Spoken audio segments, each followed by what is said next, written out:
అంటే నోరు మంచిదైతే ఊరు మంచిదవుతుంది అంటారు. మరి అనవసరంగా ఒక పార్టీ మారిందే కాక నారా లోకేష్ గారి పైన, చంద్రబాబు గారి పైన, వాళ్ళ ఇంట్లో వ్యక్తులపైన కూడా చాలా వ్యక్తిగతంగా విమర్శలు ఒకప్పుడు అంటే వీళ్ళతో పాటే ఉండి వ్యక్తిగత విమర్శలు చేసి సో నారా లోకేష్ గారు ఎప్పుడైతే రెడ్ బుక్ మొదలుపెట్టారో ఆ రెడ్ బుక్ నుంచి ఒక్కొక్కరిని కూడా ఏరుపారేస్తున్నారు. మరి అందులో వల్లభనేని వంశీ గారు అయితే ఫస్ట్ లిస్టులో ఉంటారనుకోవచ్చు ఖచ్చితంగా. చాలా అంటే చాలా మాటలని చాలా దారుణంగా అంటే కార్యకర్తలకు కూడా సైతం కోపం తెప్పించే అంత మాటలన్నారు వాళ్ళు. సో మరి ఆయనకైతే ఇప్పుడు 14 రోజులు రిమాండ్ పడింది.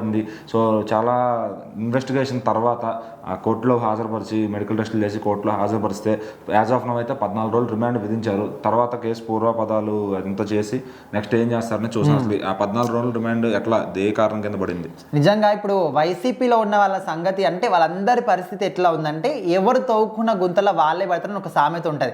ప్రతి ఒక్కరికి కూడా ఆ పార్టీలో ఉన్న వాళ్ళందరూ కూడా ఇది పర్ఫెక్ట్గా సెట్ అవుతుంది. ఎందుకంటే ప్రతిపక్షంలో ఉన్నప్పుడు అంటే వీళ్ళ ప్రభుత్వం ఉన్నప్పుడు ప్రతిపక్షంలో ఎవరైతే ఉన్నారో ఇటు టీడీపీలో కావచ్చు, జనసేన కావచ్చు, బీజేపీ కావచ్చు, వీళ్ళందరి మీద కూడా ఏ విధంగా అంటే మన మాటల్లో కూడా చెప్పుకునేంత బూతులు చాలా మంది కూడా అంటే ప్రతి ఒక్కరు కూడా మాట్లాడారు. అందులో కొడాలి నాని, అదేవిధంగా వల్లభనేని వంశీ, పేరి నాని వీళ్ళందరూ కూడా ముందు వరుసలో ఉంటారు. అయితే ఇక్కడ రాజకీయ రంగంలో ఉన్న వాళ్ళ సంగతి వీళ్ళ గురించి మాట్లాడారంటే ఓకే, కానీ వాళ్ళ ఇంట్లో ఉన్న ఆడవాళ్ళు వాళ్ళ పిల్లల గురించి కూడా మనము మాటల్లో చెప్పుకునేటువంటి కొన్ని బూతులు మాటలు చాలా డైలీ కూడా మాట్లాడుతూనే ఉండేవాళ్ళు. సో అలాంటి వాటికి సరైన శిక్ష అని చెప్పుకోవచ్చు. సో ఇప్పుడు మాత్రం వల్లభనేని వంశీకి 14 రోజుల రిమాండ్ మాత్రం కోర్టు విధించడం జరిగింది. ఇక్కడ హైదరాబాద్లో అరెస్ట్ చేసిన తర్వాత విజయవాడకు తీసుకెళ్లారు. సో అక్కడ వాదోపవాదాలు ఎప్పుడు జరిగాయంటే అర్ధరాత్రి 2:30 గంటల సమయంలో కూడా చేశారనమాట. సో ఇరు వర్గాలకు సంబంధించిన వాదోపవాదాలు విన్న తర్వాత ఆయనకు మాత్రం 14 రోజుల రిమాండ్ విధించారు. సో నెక్స్ట్ స్టెప్ ఏంటి అంటే ఖచ్చితంగా ఆయన మీద ఈ కేసు నమోదు కాకముందే గన్నవరం టీడీపీ కార్యాలయంలోని కంప్యూటర్ ఆపరేటర్ సత్యవర్ధన్ సో ఈయనని కిడ్నాప్ చేశారని ఒక ఆరోపణతోని ప్రజెంట్ అయితే అరెస్ట్ చేశారు. కాకపోతే ఇంతకన్నా ముందే 16 క్రిమినల్ కేసులు ఆయన మీద ఉన్నాయి. సో ఇవన్నీ కూడా ఇప్పుడు ఓపెన్ చేస్తున్నారనమాట. సో ఒక్కొక్క దాన్ని ఓపెన్ చేసిన తర్వాత 16 కేసులకు సంబంధించి ఒక్కొక్క కేసుకి ఏ శిక్ష పడుతుంది ఇవన్నీ కూడా వాళ్ళు దర్యాప్తు చేసి రివైండ్ చేసిన తర్వాత ఆయనకు నెక్స్ట్ స్టెప్ ఏంటి, నెక్స్ట్ ఎలాంటి శిక్ష విధించాలనేది క్లియర్ అండ్ కట్గా వాళ్ళు చూసుకోవడం జరుగుతుంది. సో ప్రజెంట్ అయితే ఉన్న 16 క్రిమినల్ కేసులు అన్నీ కూడా వాళ్ళు ఓపెన్ చేసి అన్నీ కూడా దర్యాప్తు చేస్తూ ఉన్నారు.